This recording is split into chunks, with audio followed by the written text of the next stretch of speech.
Paleo Runner Podcast is devoted to finding better ways to live, run, train, and eat. I'm your host, Aaron Olson. You can find more information by going to paleorunner.org. If you enjoy the show, please go to iTunes and leave a review. Search for Paleo Runner in iTunes and click ratings and reviews. You can also follow me on facebook.com/runpaleo or on Twitter @runpaleo. I wanted to take a minute to let you know about a product I've been using called 3Fuel. 3Fuel is a sports drink that gives you fat, protein, and carbohydrates to use as a fuel source. Unlike sugary sports drinks, 3Fuel gets absorbed slowly into your bloodstream to give you sustained energy throughout your workout. If you'd like to give it a try, you can get 10% off by using the coupon code 3FOLSON. Go to paleorunner.org and click 3Fuel at the top of the page. If you're listening through the podcast app on iPhone, click the link displayed on the app right now. If you like podcasts, you're going to like audible.com. There's over 100,000 titles to choose from for your iPhone, Android, Kindle, or MP3 player. Lately, I've been listening to Focus by Daniel Goleman. If you're listening on the iPhone or iPad, click the link displayed on the app right now to get your free audiobook download, or go to paleorunner.org and click Audible at the top of the page. My guest today is Tara Grant. Tara has transformed her body and her health, going from 235 pounds to 159 pounds since going Primal in 2009. Tara suffered from a litany of health concerns related to the standard American diet. Empowered by reclaiming her health, Tara has made it her mission to inspire others about primal living.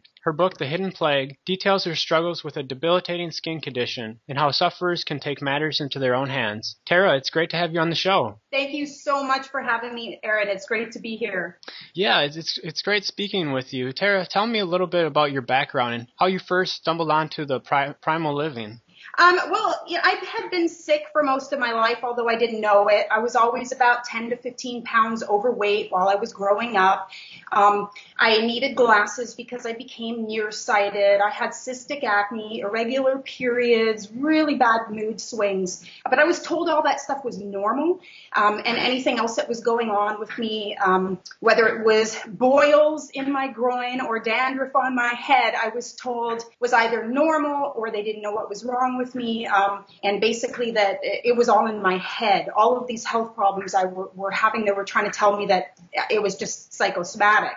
And so I wasn't able to lose weight at all. It didn't matter what diet I went on. I was even placed on a calorie-restricted diet under medical supervision, and it was 1,600 calories a day. I counted every freaking calorie, and at the end of a couple of months, I was down 1 pound. That was also working out 6 days a week. My doctor just threw his hands up in disgust, said, "You must be cheating." And so at that point, I didn't know what to do. I essentially stopped going to doctors, and my brother sent me a copy of Mark Sisson's book, The Primal Blueprint, when my kids were 5 months old. I had twins in January of 2009, and I had put on like over 100 pounds during the pregnancy. It was just miserable. And after they were born, the weight on the scale started to go up. I started freaking out and panicking, and all of the problems I had had pre-pregnancy came back, smacked me in the face, and I honestly thought that my life was going to be over within a year. I just felt like I was 80 years old and I wanted to die. So when my brother sent me the Primal Blueprint, I had hit rock bottom. I had no other options, treatments, solutions. Nothing I had tried had worked. I started reading it, and I'll tell you, I went primal before I even finished the first chapter of that book. It resonated with me so deeply, and I had probably about 500 light bulbs go off. It just made complete sense. So, before I'd even finished reading the book, I went primal, and I have not looked back. It's been almost 5 years now. Every single one of those problems I had slowly melted away, and then all I had to do was get in there and do some scientific tweaking and find out exactly what I could do to make my diet the best for me. And there you go. There you have it. I have nothing wrong with me anymore. And before, I was trying to think of something that wasn't wrong with me before I went primal. The only thing I could come up with was that I didn't have cancer. Wow, that's an incredible story. That is just amazing. So you read that book, and what was it that resonated with you the most about Mark Sisson's book? Well, he kind of ties everything down to insulin. And I knew that a few years prior, the only way I had been able to lose any weight was by doing a low carb diet. When I tried Atkins, I lost 40 pounds. I kept that off. And then, of course, there's no discussion of food quality or, anti-nutrients or intolerances in the Atkins diet. It's simply protein and fat. So I didn't know why when I tried to do Atkins again, it didn't work. Because I was cheating with Subway sandwiches or cheating with a bar of milk chocolate. I had no idea about autoimmunity or gut health at that time. So I knew, though, that the only way I'd been able to lose weight was by going low carb. And so the insulin connection in the Primal Blueprint made a lot of sense to me. Okay. So you said you started incorporating it right away. How did you go about that? Did you throw everything out in your pantry? Tell me how someone does that, going from a standard American diet to Mark Sisson's Primal diet. Especially when you have 5-month-old premature twins at home and a husband who's deployed. I'll tell you, it wasn't easy. I would not have been able to do it if my mom weren't staying with me at the time. My mom has always been very supportive in anything that I have wanted to do. And although she didn't think that she needed to go primal because she felt very, very healthy at the time, she wanted to support me. And so we literally changed our diets that day. We threw out a bunch of stuff, all the soy flour I had been cooking with and anything that had wheat in it. We just threw it all out and started bringing in fresh, whole ingredients and experimenting together. So if I didn't have that support of having my mother with me at the time, I don't know if we'd be standing here talking, because it can be a little difficult at the beginning, but I'm also really stubborn, really stubborn. And if I knew that it was the right path for me, then who knows? Maybe we would still be standing here talking. Right. And in 2009, we look at the Paleo and Primal movement now, and there's so much information out there. But in 2009, I still hadn't even heard of Paleo or Primal, and so there probably wasn't as much information out there as there is now. If someone tries it now, they have a lot of support and a lot of websites. But what was it like back then? Well, basically, I was introduced to Mark's Daily Apple through the Primal Blueprint book. That was my main resource. And as I started branching out, I found Rob Wolf, robwolf.com, and the Paleo Solution book. I started buying more books and doing as much research as I could. There wasn't a lot out there. At the time, what was really surprising is that most of the success stories were from men. There were very, very few from women. And when I sent my success story into Mark's Daily Apple, they were thrilled because here was a woman who had lost 100 pounds, who was doing amazingly well. And so I think I got in right at the beginning when there weren't too many blogs out there. There wasn't too much going on. And that's kind of how I found myself in there. So what were some of the first things that you started to see improve where you said, okay, this is actually working? It's not just the theory that you liked, but you kept going with it because you saw improvements. What were some of those things that you saw improve? The very first thing, my mood and my sleep. Within 2 or 3 days of going primal, my mood started to lift. And then I started to get more energy, and I was seeing weight loss. And for me at the beginning, the weight loss was enough. That's all I needed to see, a pound here, 2 pounds there. It actually started really melting off me quite quickly. And then little by little, I realized that, I haven't been itchy in a really long time, or I haven't had dandruff in a long time, or I haven't broken out, or, I just had a menstrual cycle and I wasn't in bed with debilitating cramps for 3 days. Things just gradually started to get better. The inflammation started to go down. And I'd say over the first 18 months, which is how long it took me to lose all of that weight, things just melted away one by one. Okay. So you mentioned that your skin started to improve a lot, and can you tell me the full title of your book? Because a lot of your book deals with skin issues, and that's something that I noticed as well. Before I had gone paleo, I would get some kind of painful boils or something under my skin, and I could just never figure out what it was. And it never got to the point where it was really bad, but they would just be painful. But when I went paleo, I noticed I hardly ever get those anymore. So tell me a little bit about, I can't pronounce the full title of your book, but tell me what that condition is and how that improved for you. All right. Well, the name of the book is The Hidden Plague, a field guide for surviving and overcoming hidradenitis suppurativa, and it's been published by Primal Blueprint Publishing. A lot of people will take a look at the front cover and they see this long hidradenitis suppurativa. They don't even know how to say it. They go, oh, I don't have this.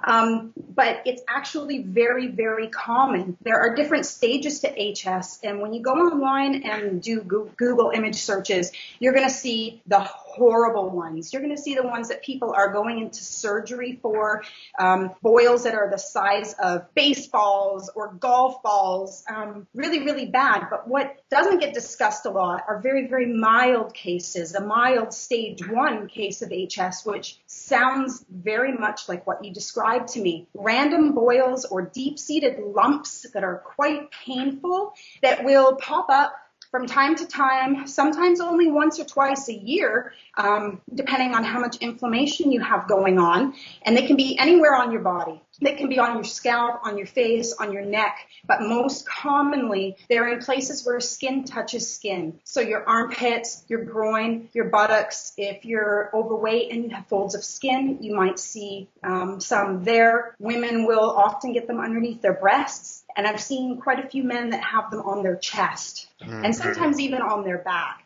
So you go to if you go to a doctor at all with this, they'll say, oh, it's just a zit or it's just a boil. Don't worry about it. You know, if they come back or you get more of them, come see us again. And unfortunately, if you don't get to the root of the problem, those boils and those lumps and those ingrown hairs and those zits and that cystic acne is going to continue. It's not going to seem to have any kind of a pattern, and you're not going to know what's causing it or how to get rid of it. So you go back to your doctor, and your doctor says, well, we've exhausted our options at this point, which is somewhat ridiculous because they didn't have any to begin with. Your only other choice is a daily course of antibiotics for the rest of your life or surgery.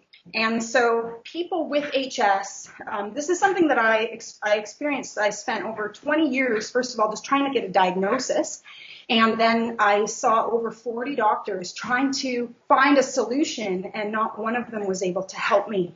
So when I went Primal, I realized that my HS had gotten a lot better. A lot better. It was almost gone, but every so often I would still flare up for no apparent reason. At the time, I didn't know that this was actually an autoimmune condition. I sat down and talked to Lauren Cordain about it in 2011, and he said, oh, yeah, we're almost positive that HS has an autoimmune connection. And so I went home and started doing research on the autoimmune paleo protocol, started tweaking it for myself, threw some blog posts up online, had a ton of responses from that, and started helping a lot of people. And I realized I needed to get this out in a book because there were so many people out there that either have this and have, you know, they're stuck at home. They can't even work. It's so bad. They need help. And then there are millions and millions of people that don't even know what they have. They might just think, oh, I've got ingrown hairs in my armpit, or, you know, oh, that's so weird. I have a really painful lump in my groin, until it starts to get really bad and they start looking for solutions. They don't know what they have. And so I wanted to get this information out there to show people that, yes, this is an autoimmune condition. It is completely treatable with diet. Of course, you do have to keep on top of it like any autoimmune condition. You can't just fall off the wagon for 2 years and expect nothing to happen. But there is a natural solution to put yourself into remission. I like how you mentioned that you had to kind of customize your diet and figure out those trigger foods and what works and what didn't work for you. Tell me a little bit more about how you had to customize Primal's or Paleo style of diet, and what were some of the trigger foods that would cause some of that inflammation? Well, so the biggest thing for me was nightshades, which up until I talked to Lauren Cordain hadn't even been on my radar. I had cut white potatoes mostly out of my diet, but because they were a whole food, I would cheat with them every so often. And then, of course, tomatoes and hot peppers and eggplant and bell peppers, those are completely acceptable on a regular paleo diet. So once I cut nightshades out, I went into remission. I would say for about 6 months or so. Now, at the time, I had also drastically cut down on the fruit that I was having. So when I started to flare up again after 6 months, I didn't know why, because nightshades were gone. I hadn't had any. I hadn't cheated. And so I started looking into some of the other foods that I was eating and some of the other connections. And I found a connection to skin conditions, autoimmune skin conditions in particular, and yeast. I had always thought I had a problem with gluten because I would just be miserable after eating a piece of bread. But it turns out that I'm sure gluten affects me. I'm sure it does. But the yeast in the bread was actually more problematic for me and would make me flare up more than the gluten would. So I started looking into yeast and thinking, okay, well, if I cut out beer and bread, I've already done that. Why am I still flaring up? Well, there are so many sources of wild yeast out there, especially on grape skins or in canned pineapple or dried fruit. A lot of these things that I had cut out of my diet, but I would have occasionally. I'll have some fresh grapes every so often, not even thinking that there could be a connection.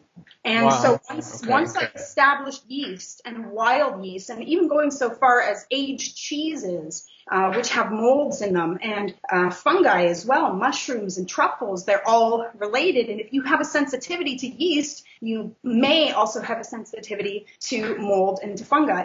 So once I cut all that stuff out and started experimenting with that, and I think yeast is probably a bigger trigger for me than nightshades.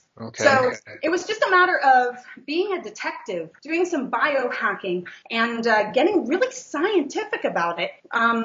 Eating the same thing for 3 or 4 days with just a couple little changes here and there, and recording all of my my theories and my conclusions and the results and everything. So. Wow, that's fascinating.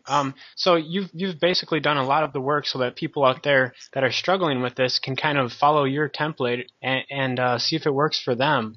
So for people that don't know, explain a little bit more what are nightshades and why they might affect someone. Well, nightshades are a group of foods that seem to have nothing in common if you look at them. So we're looking at white potatoes, tomatoes, bell peppers, hot peppers, and that also includes spices, a lot of curry spices, paprika, and anything that has red pepper in it.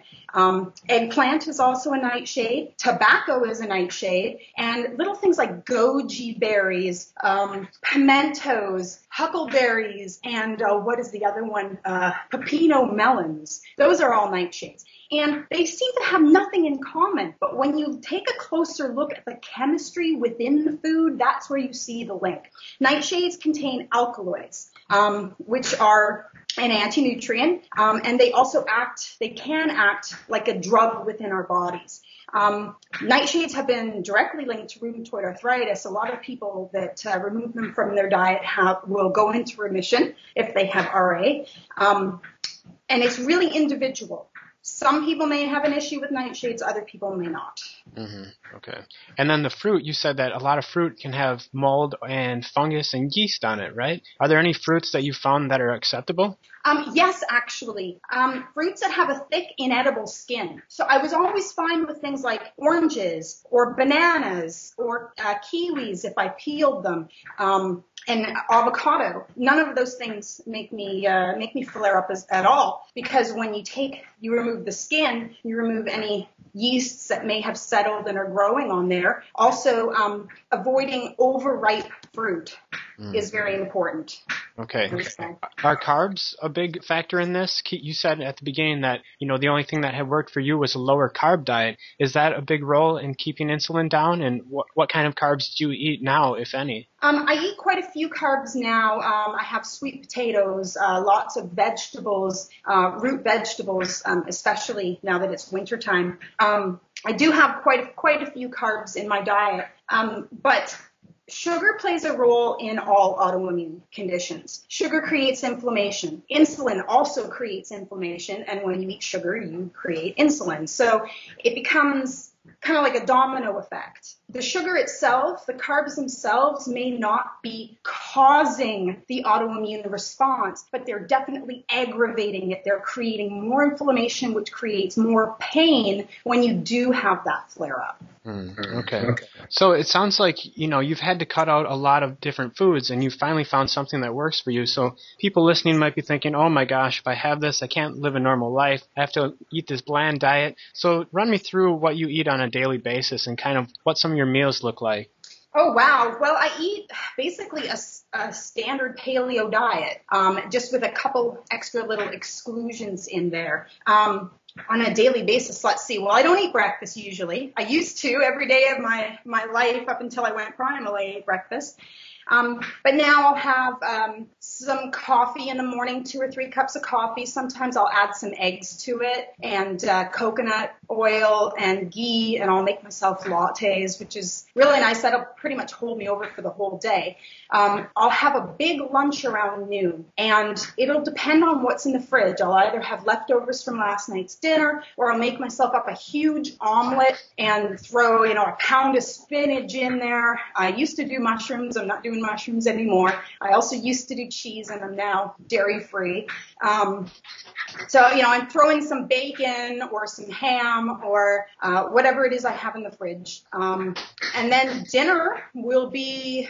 it's basically like a standard paleo meal. Sometimes we'll do a crock pot. Sometimes we'll do steaks. One of my favorite dinners is a great big steak smothered in butter and garlic with a huge portion of broccoli, again with more butter or coconut oil on it, and then a sweet potato. That sounds pretty delicious, actually. Yeah, that's kind of my go-to meal. I don't think it's bland at all. What I found that I can tolerate hot peppers or hot sauce in very small amounts. So I'll allow myself to have some, maybe once a week, once every 2 weeks, as long as it's a small amount, I can handle it. Okay. But I've only been able to establish that through experimentation. So what I recommend for people, if you're trying to find your triggers, you want to go really bland, really boring, really autoimmune protocol strict for at least 30 days. When you find you're in remission, you're feeling a lot better, then in my book I have a pretty detailed reintroduction phase to show you how to reintroduce different foods and food groups one at a time in a scientific manner so you can figure out what it is that's causing your issues. I've also got all the lists of symptoms as well to look out for, things that you might not be aware of. Just because you don't flare up with something or have aching joints doesn't mean the food isn't affecting you. You might find that your sleep, all of a sudden you're waking up 20 times in the middle of the night, or you have a headache that you just don't know where it came from. You're feeling really fatigued and tired. And so while you're going through the introduction phase, there are a lot of things to be on the lookout for. Okay. So you talk in your book also a little bit about hormones, and tell me about what role those play and how we can keep our hormones in check so that we don't get flare-ups. Well, actually, I've got a whole chapter on hormones. And the reason for that is because so many people that have skin conditions are convinced that it's their hormones that are doing it. A lot of women will flare up right before their periods, and so they are convinced that their skin condition is hormonal. And of course, that's backed up by the doctors who try and put them on anti-androgens or birth control pills or any other number of medications. Hormones do play a role, but what I have found is that it all comes down to the master hormone, insulin. When your insulin is elevated, it throws off other hormones. So all of our hormones are connected, and when one of them is out of whack, our other hormones will struggle to find stability and balance within our bodies. So when we have one hormone that's out, let's say it's testosterone, then our estrogen is going to struggle to find balance. And if you go to the doctor, they may say, well, you have an estrogen imbalance. You don't have enough estrogen. Here's some birth control pills. That should fix it. Essentially what that's doing is just putting a Band-Aid on the problem. So what we want to do is get to the bottom of it, to get to the root of the problem. And the root of hormonal problems, from what I found, is insulin. So if you don't mind, I'd like to read a little bit from The Hidden Plague on page 104 in the hormone connection chapter. That'd be great. About insulin. Believe it or not, insulin is behind all the hormonal problems associated with HS. That's right, insulin, that delicately fine-tuned instrument we've been abusing and ignoring all these years on the standard American diet. In the Primal Blueprint, Mark Sisson does a fantastic job explaining the intricacies of insulin. I realized I had a problem with insulin after reading his book and was thrilled to find out that by following an ancestral diet, I could correct my insulin problem. What's more, by correcting your insulin, you also correct other hormonal problems. So here's the scoop on insulin. It's been around since the beginning of human evolution. In fact, it's so old that other hormones in our body were actually built upon it. Simply put, there is not a hormone in the body that insulin doesn't affect, if not directly control. We don't respect it nearly enough. We think insulin's biggest job is to control our blood sugar, but it turns out insulin's a little higher in the pecking order than previously assumed. Insulin's main agendas are regulating lifespan and storing nutrients. It is the mob boss controlling the whole warehouse. We have to get our insulin levels down if we have any chance of getting our other hormones in line and going into remission. In order to fully understand insulin, we need to understand what happens in our bodies when we eat. We need to understand sugar. Wow, that's great. So, a moment ago you said you actually include quite a few carbs, and a lot of people might be thinking, well, isn't that going to spike up your insulin? So tell me how you go about controlling insulin. Well, at the beginning, when I first went Primal, I was really metabolically deranged. I couldn't handle carbs at all if I wanted to lose weight. And so I was on pretty much a ketogenic diet for almost a couple of years. I had gotten my insulin sensitivity back. I had lost all the weight I wanted to lose. My leptin sensitivity, I was rocking and rolling in all the hormonal departments. I found that I started to get really tired all the time. All of a sudden I had all this fatigue set in. So I tried throwing in a sweet potato in my dinner, and the fatigue instantly went away. So at the beginning I couldn't handle carbs, but once I kind of fixed myself, I fixed my metabolism, I was able to incorporate more. So what I suggest at the beginning, depending on what your goals are, is to start out with a standard paleo diet, which really, if you look at it, it is low carb. You cut out all the breads and pastries and pastas and rice and things like that. You will be eating fewer carbs than you would on a standard American diet, but it doesn't mean that it's a low carb diet. You just have to find what works best for you and for your current situation, and that can change. You might be eating a certain way for 6 months and be doing really great, and then you need to tweak it a little bit. Maybe add fewer carbs, add more carbs, more fat, less protein even, until you find that perfect mixture for you. And it's something you gotta keep taking a look at for the rest of your life. You can't just eat the same way starting today until you're 70 years old. Well, maybe you can. Hopefully you can. I can't. So, Terry, you also talk about how stress management is pretty important. And actually, for people who are listening, Terry's actually been walking this whole time on a homemade treadmill desk that you can go and check out on her blog, primalgirl.com. It's pretty cool. Tell me, how does that treadmill desk, incorporating that, is that part of your stress management, or is that just something you do because you enjoy it? Both. When I was writing this book, I was sitting down at a desk that was too short for me, on a chair that was too tall. My back was aching. I was crossing and uncrossing my legs and struggling to be comfortable the entire time. I started looking into stand-up desks, and I thought, well, that would be a great idea, until I found myself, I'd be standing up and hunched over, leaning with my elbows on the counter, standing on one foot, rolling my hips, and that also became uncomfortable in and of itself. So Mark's Daily Apple did a post on tread desks, which I didn't even know existed. I had no idea that you could walk and type at the same time. Mm-hmm. So as soon as I saw that, I went to the website that they had been advertising, and I said, oh my God, these things are $2,000. I took a look at it. I'm like, that's just a tall desk with a treadmill. I could build one of those myself. So the minute we got it up, we built a really sturdy desk, and there's instructions on my blog on how to do that. I started walking, and immediately everything in my life just seemed to get better. My sleep improved. My back wasn't hurting anymore. I didn't have any pain. And when I was finished my work day, I felt energized. I felt fantastic to where I now had the energy to go to the gym if I wanted to, but I didn't have to because I'd already worked out. That's awesome. So have you found it hard to get used to typing while you're walking on the treadmill? No, because I found the magic speed for me. 1.7 miles an hour with an incline of 1 is perfect for me. I'm 5'9", so my legs are a little longer.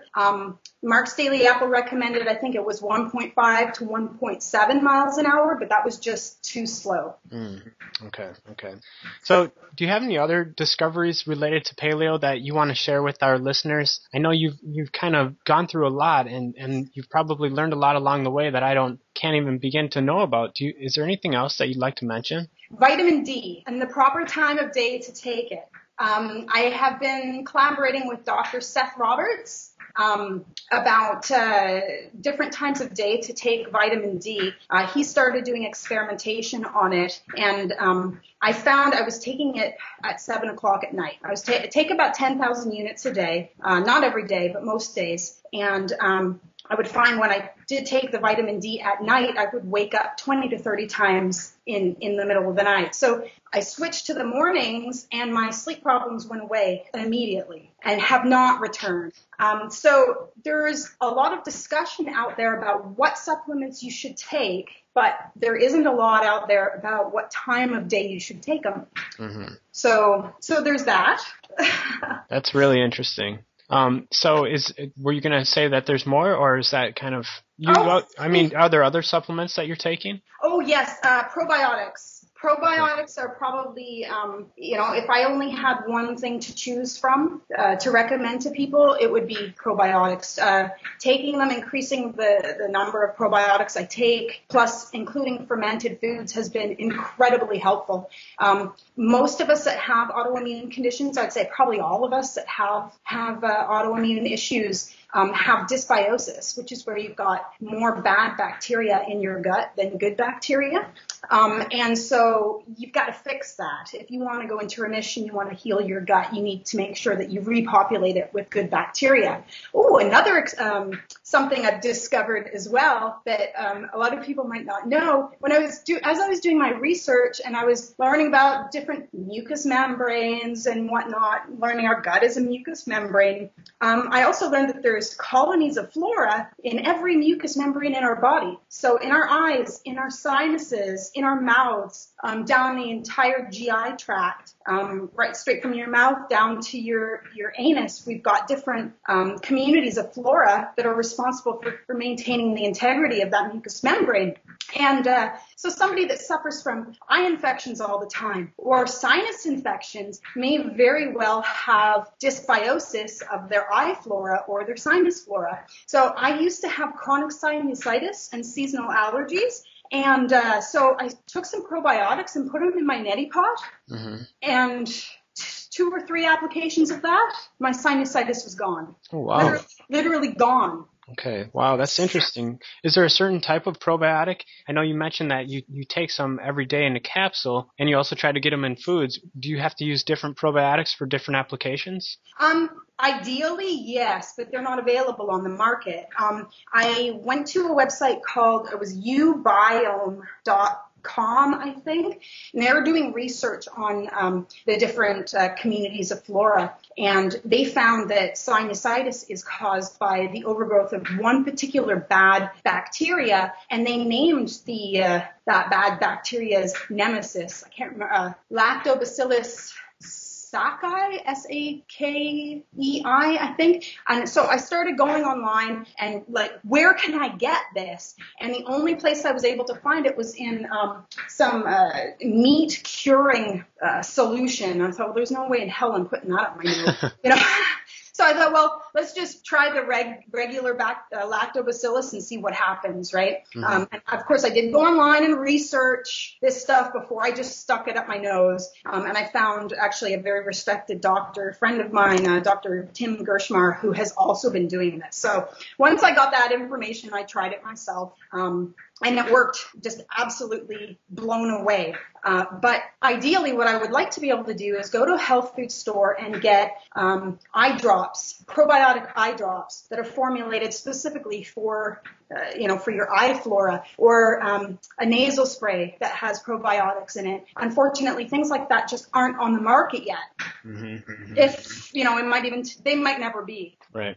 Well, Terry, you've gone through so much, and I just want to thank you so much for taking the time to share with our listeners what you've gone through and how you've overcome so many health conditions. Thanks again for being on the show. Well, thank you so much, Aaron. I really enjoyed it. You've been listening to another episode of Paleo Runner Podcast. For more information, go to paleorunner.org. Thanks for listening. If you'd like to support the podcast, you can help out by transcribing one of the episodes. Feel free to send me an email to aaron@paleorunner.org. That's Aaron, Aaron, @paleorunner.org.